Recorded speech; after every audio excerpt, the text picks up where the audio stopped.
Hello, xin chào tất cả mọi người đã quay trở lại với kênh của Rock F2P. Thì như các bạn đã thấy trên màn hình, đó là hai vị tướng cung mới đã xuất hiện ở trong game. Và có lẽ là ngay tuần sau thôi chúng ta sẽ có thể lấy được hai vị tướng cung mới này. Vậy hôm nay chúng ta sẽ cùng tìm hiểu về vị tướng rally mới nhất trong tựa game Rise of Kingdom, để xem liệu ông ta có thể chấm dứt được chuỗi ngày thống trị của Zenobia không nhé.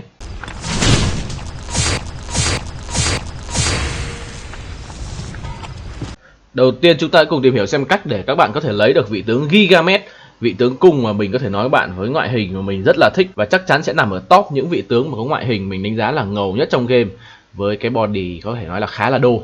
Các bạn có thể lấy được ông ta thông qua cái việc quay vòng quay may mắn. Mình khá là chắc là ngay thứ 3 tuần sau thôi các bạn có thể lấy được Gigamed rồi. Và vị tướng này sẽ được xuất hiện và sẽ được test rất là nhiều trước khi Almanitori được ra mắt. Bởi vì Almanitori là một vị tướng thống đốc và phải cuối tuần sau thì chúng ta mới được thấy vị tướng này xuất hiện.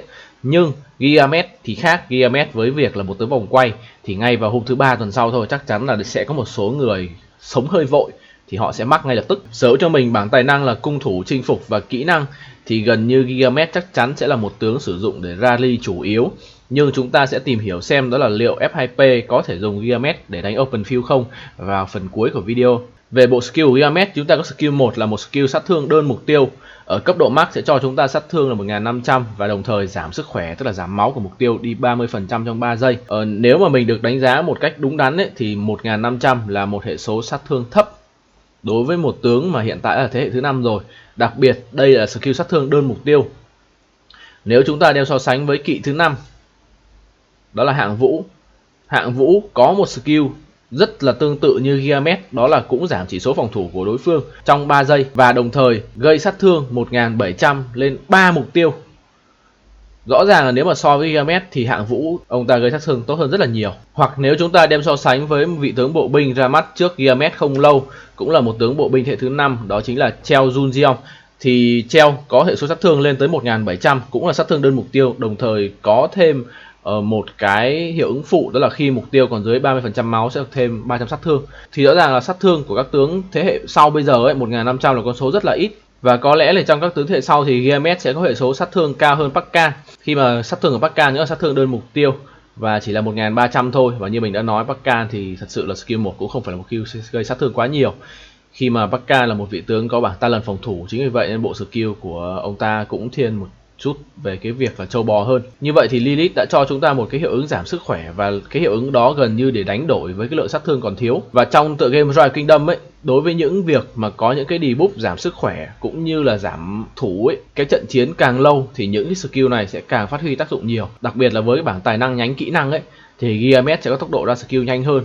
Điều đó dẫn tới việc là cái debuff này có thể xảy ra nhiều hơn. Nên là chắc chắn trong những cái việc mà rally dài hơi ấy thì hệ số thương nặng của đối phương ấy sẽ lớn hơn so với bình thường. Skill thứ hai của Gigamed, chúng ta có một skill tăng chỉ số cho cung 30% máu cung. Thì cung thủ luôn luôn là được nổi tiếng với việc rằng là một đơn vị có sức tấn công rất là cao nhưng thiếu hoàn toàn đi chỉ số thủ, và đặc biệt là chỉ số máu của cung thường rất là thấp. Thì skill này của Gigamed đã cung cấp cho chúng ta tới 30% sức khỏe cung thủ. Nếu đem so sánh với Artemisia thì Artemisia chỉ cung cấp có 20% máu thôi, nhưng bù lại Artemisia sẽ cung cấp thêm 20% dép nữa. Thì Gigamed không chỉ tăng máu mà còn tăng lượng sát thương do toàn bộ cung thủ gây ra thêm 20%.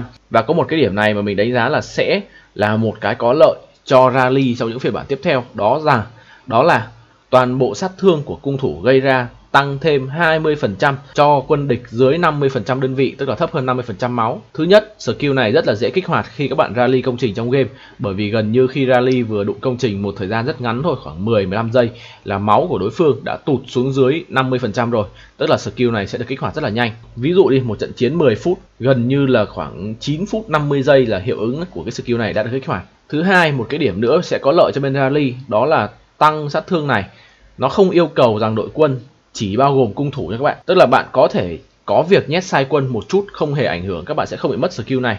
Nó khác hoàn toàn với Ramset. Khi mà skill 3 của Ramset ấy, các bạn phải nhét tất cả là cung thủ. Nếu có một ai đó nhét nhầm một đơn vị kỵ hoặc một đơn vị bộ vào trong rally thì Ramset sẽ bị mất hoàn toàn skill 3, giảm thiệt hại kỹ năng này. Ở tấn công cung và hành quân cung, Ramset sẽ mất rất là nhiều. Thì với cái việc không bắt buộc phải nhét toàn bộ là cung thủ ấy, sẽ giúp cho Gigamed khi rally có thể dễ dàng hơn và sẽ không bị ảnh hưởng quá nhiều nếu như các bạn có nhét nhầm lính. Điều này mình đã nói trong rất là nhiều buổi livestream KVK rồi. Đó là bên thủ hiện tại Zenobia và Jinsun họ mạnh đơn giản bởi vì họ có thể sử dụng Big Troop để đép. Trong khi đó phía Rally lúc nào cũng phải chịu một cái áp lực, đó là phải nhồi đúng lính và nhồi đủ. Trong khi Zenobia thì họ chỉ cần nhồi đủ thôi. Đương nhiên sẽ có những trận đấu mà người ta sẽ cần chủ yếu là bộ, nhưng giả sử có một người nào đó đứng gần và nhét sai đơn vị vào cũng không vấn đề gì cả.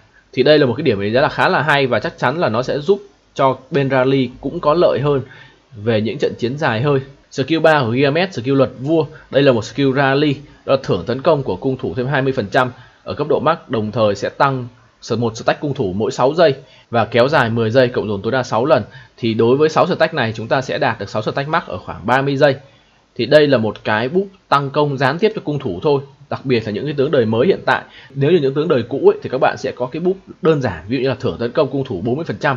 Thì ở đây thay vì nhà phát hành viết là thưởng tấn công cung thủ 50% đi, thì ở đây họ sẽ ghi là một nửa là tấn công cộng thẳng và một nửa là qua cái stack. Thì những rally kéo dài hơn 30 giây ấy, rất là nhiều. Chính vì vậy đây cũng là một cái boost mà giúp cho cung thủ tăng công được nhiều hơn, và cũng tránh đến việc là chúng ta đọc skill chúng ta nghĩ rằng nó OP hơn những vị tướng cũ, nhưng mà thực sự là nó sẽ OP hơn rất là nhiều, nó sẽ mạnh hơn rất là nhiều các bạn. Skill 4 của Gilgamesh, con đường của Enkidu. Thì đây là một skill cũng như giúp chúng ta tiếp cận đến một hiệu ứng bất lợi mới ở trong game, đó là hiệu ứng khát máu. Khi mà đòn tấn công của đội quân này sẽ có 30% gây lên hiệu ứng khát máu lên mục tiêu. Và cái hiệu ứng khát máu này ấy, là mỗi khi mà đối phương hồi máu thì sẽ bị nhận một lượng sát thương nhất định. Và ở đây cấp độ tối đa sẽ là 500. Hiệu ứng kéo dài 3 giây và có thể kích hoạt tối đa mỗi 5 giây một lần. Ngoài ra thì skill này còn cung cấp cho chỉ huy khả năng là giảm sát thương từ đòn tấn công thường, tức là đam trắng, ở đi 10%. Và lưu ý rằng đòn tấn công thường này nếu như mình hiểu đúng thì sẽ là giảm cả đam attack và đam counter attack, là đam phản công, là khá là ngon cho một vị tướng rally khi mà các bạn cũng đỡ sợ bị spam hơn. Đặc biệt là skill 4 này có thể nâng cấp được skill chuyên môn, thì chúng ta sẽ được tăng giảm sát thương đam trắng từ 10 lên 15%, đồng thời sẽ được tăng cái sát thương mà hiệu ứng khát máu gây ra từ 500 lên 700, và hiệu ứng kéo dài sẽ được tăng từ 3 giây lên 4 giây. Và đặc biệt là mục tiêu khi bị ăn hiệu ứng này sẽ phải nhận thêm 15% sát thương kỹ năng.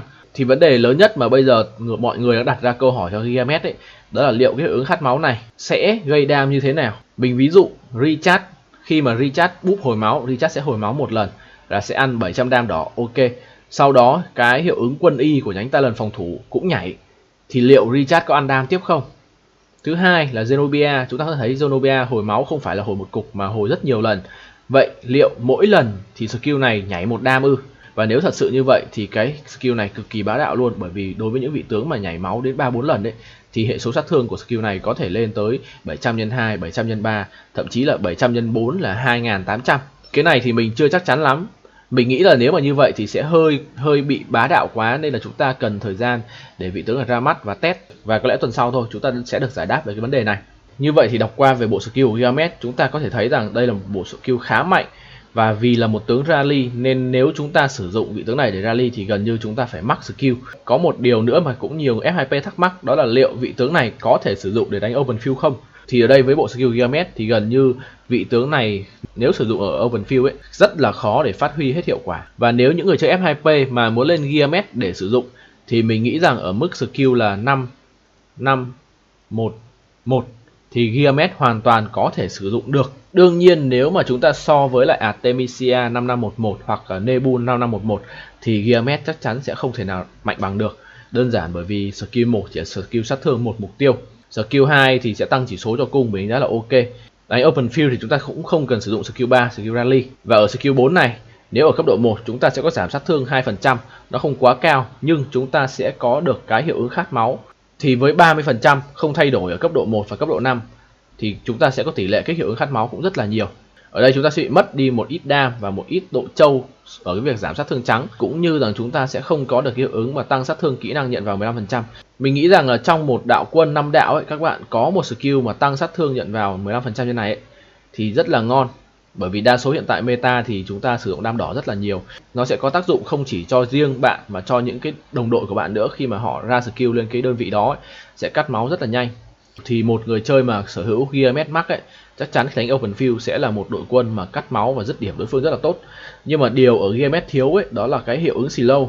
Nên là mình nghĩ rằng nếu mà chúng ta sử dụng Gilgamesh để đánh open field ấy, nên có một vị tướng có khả năng slow ví dụ như Saladin hoặc là Ethelflaed, thì điều đó sẽ giúp cho đối phương gần như là sẽ không có đường chạy. Về bắt cặp tướng với Gilgamesh thì hiện tại trong đầu mình nghĩ ngay lập tức vẫn là đến Nebu và Ramses.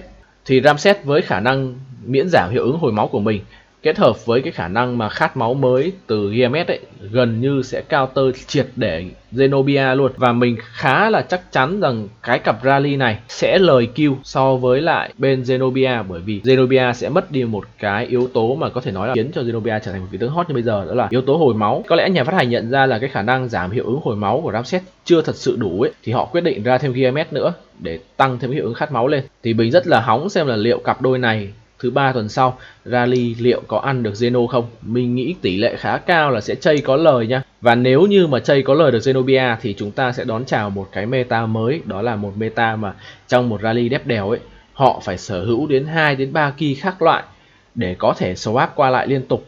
Thì như vậy thì meta đép đèo ấy nó sẽ đỡ nhàm chán hơn bây giờ, khi mà người Zenobia, nhà Zenobia. Thì những cặp đôi như là Javidga Jisunsin và Javidga Thidora sẽ có cơ hội xuất hiện nhiều hơn.